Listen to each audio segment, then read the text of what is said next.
ഡോക്ടറെ കാണട്ടെ. ഒരു കാര്യം ഈ ചോര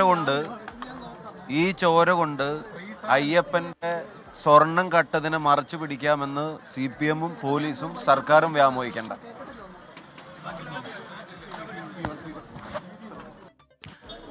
ഷാഫി പറമ്പിൽ MP വീണ്ടും പ്രതികരിക്കുമ്പോഴും ആ വിഷയം തന്നെയാണ് ചൂണ്ടിക്കാട്ടുന്നത്. ചില വിവാദങ്ങളിൽ നിന്ന് ശ്രദ്ധ തിരിക്കാൻ വേണ്ടി മനഃപൂർവ്വം പോലീസ് നടപടിയിലേക്ക് കടന്നു. ഒരു സംഘർഷ സാഹചര്യം, പോലീസ് ഇത്തരത്തിൽ നടപടി സ്വീകരിക്കേണ്ട ഒരു സംഘർഷ സാഹചര്യം അവിടെ ഇല്ലായിരുന്നു എന്നുള്ളത് കോൺഗ്രസ് നേതാക്കളും പറയുന്നുണ്ട്. CPM നേതാക്കളെ സംബന്ധിച്ചിടത്തോളം ആണെങ്കിൽ CPM നേതാക്കൾ അവിടെ UDF പ്രവർത്തകരെ വളഞ്ഞിട്ട് തല്ലാൻ ശ്രമം നടത്തി, അതിന് പോലീസ് ഒത്താശ ചെയ്തു എന്നുള്ള വിമർശനം കോൺഗ്രസ് ഉയർത്തുകയാണ്. അല്പസമയത്തിനകം തന്നെ ഒരു കോഴിക്കോട് നഗരത്തിലൊരു വലിയ പ്രതിഷേധ പ്രകടനത്തിന് UDF നേതൃത്വം ആഹ്വാനം ചെയ്തു കഴിഞ്ഞിട്ടുണ്ട്. ഷാഫി പറമ്പിൽ MP ആശുപത്രിയിലേക്ക് മാറ്റിയതിന് പിന്നാലെ ജില്ലയിലെ തന്നെ പ്രധാന നേതാക്കൾ, ജനപ്രതിനിധികളൊക്കെ ആശുപത്രിയിലേക്ക് എത്തുന്നുണ്ടായിരുന്നു.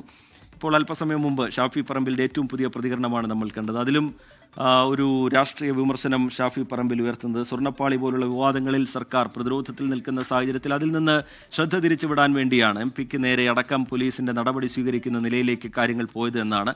പ്രേക്ഷകർക്ക് ആ ദൃശ്യങ്ങളിൽ കാണാം. വലിയ പ്രവർത്തക പങ്കാളിത്തം ഇരുപക്ഷത്തും ഉണ്ടായിരുന്നു. കോളേജ് യൂണിയൻ തെരഞ്ഞെടുപ്പിൽ CKG-യിലെ കോളേജ് യൂണിയൻ തെരഞ്ഞെടുപ്പിൽ UDSF ആണ് ജയിച്ചത്. കാലങ്ങൾക്ക് ശേഷം അവിടെ UDSF ജയിച്ചു. SFIക്ക് ഭരണം നഷ്ടമായി. അതിലുള്ള പ്രശ്നങ്ങൾ അവിടെ ഇന്നലെ മുതൽ തുടങ്ങിയതാണ്. അതിനുശേഷമാണ് ആ വിഷയം കോൺഗ്രസ് നേതൃത്വവും CPM നേതൃത്വവും ഏറ്റെടുക്കുന്നത്. അതിൻ്റെ ഭാഗമായുള്ള ഒരു പ്രതിഷേധ പ്രകടനമാണ് പേരാമ്പ്ര ടൗണിൽ നടന്നത്.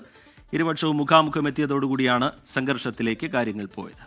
ലോകത്തെവിടെയായാലും ഏത് സമയത്തും 24 വാർത്തകളും ഓഗ്മെന്റഡ് റിയാലിറ്റി പാക്കേജുകളും എക്സ്പ്ലെയിനറുകളും വിശദമായി കാണാൻ ഞങ്ങളുടെ YouTube ചാനൽ നിങ്ങൾക്ക് സബ്സ്ക്രൈബ് ചെയ്യാം.